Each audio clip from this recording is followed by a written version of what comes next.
Hello, Hebrew class. This is Janine Jankovitz, and we are going to go over Chapter 6. The reason you're looking at the book rather than looking at my own face is because I am filming this for myself. The canner is out on vacation, and I wanted to make sure I made this video as soon as possible to send out for you. So I apologize for the shakiness of the video. I'm a little bit new at holding the camera. Anyway, this way, instead of looking at me, you'll be looking at the Hebrew that I'll be reading, and you can follow along, maybe perhaps a little bit easier. So we're starting on Chapter 6, and this past week we learned the new letters bet without a dot, which is a vet.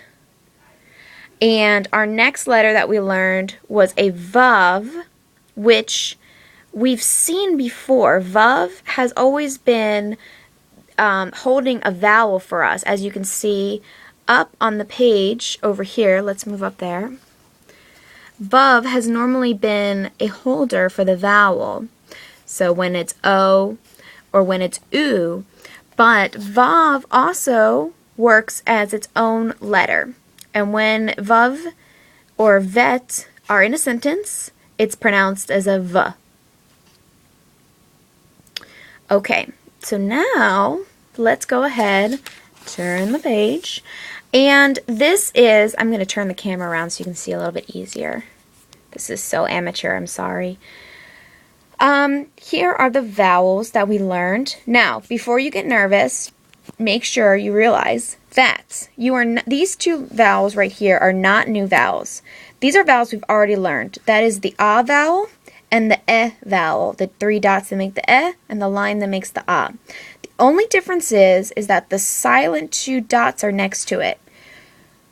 Now, because the silent two dots are next to it, even though the silent two dots are next to the A or the E, it doesn't change the way you pronounce those vowels. So when you see it, it's still pronounced up here, A and E. Okay? So just recognize that the two dots are standing next to that vowel, but they don't change how the vowel sounds.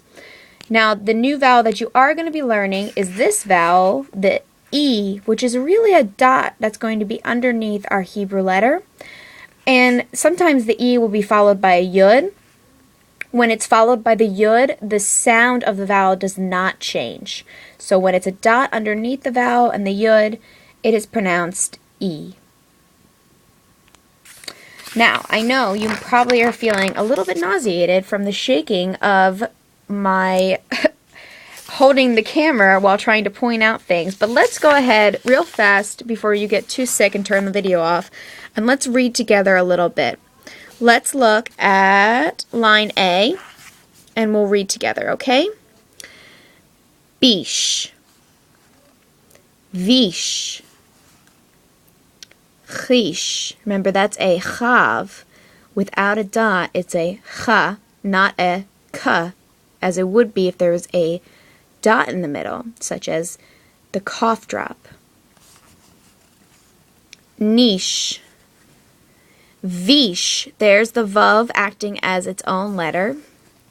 Vash,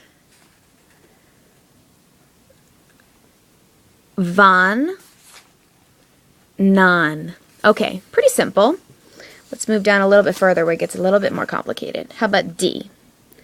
B-ray, B-vey, B-chay. Because remember, when the two dots are followed by a yud, it goes and becomes A. I'm sorry, it stays A. It's A with or without the yud. B'nei, B'vey, B'tei, B'chay. Okay, now let's look at this one. Now it's an olive, so it's silent, and it has the three dots and the two dots next to it. It's pronounced chol. See the dot up there? That means it's an O. Chol. Vol. Nol. Non. Ron. Noch. Okay, now let's try one more line. Let's try the last one. B me, B me, chi me, ni me, vi me, vi me. Okay, class. I apologize for this amateur video. I hope that you've been able to study alongside with me here. And just to let you know that we are going to be meeting next week at 6 p.m., our normal time. And also, I think what we will start doing is that I will be available from 5 to 6 before class for any kind of tutoring help. So feel free to come early. Even if you can't come till 5:30 or even later, feel free to come on in and join us while we do a little bit of extra tutoring. And we will begin class as normal at 6 p.m. I look forward to seeing you, and if you have any questions, please do not hesitate to call me at the office or email me back. Thanks.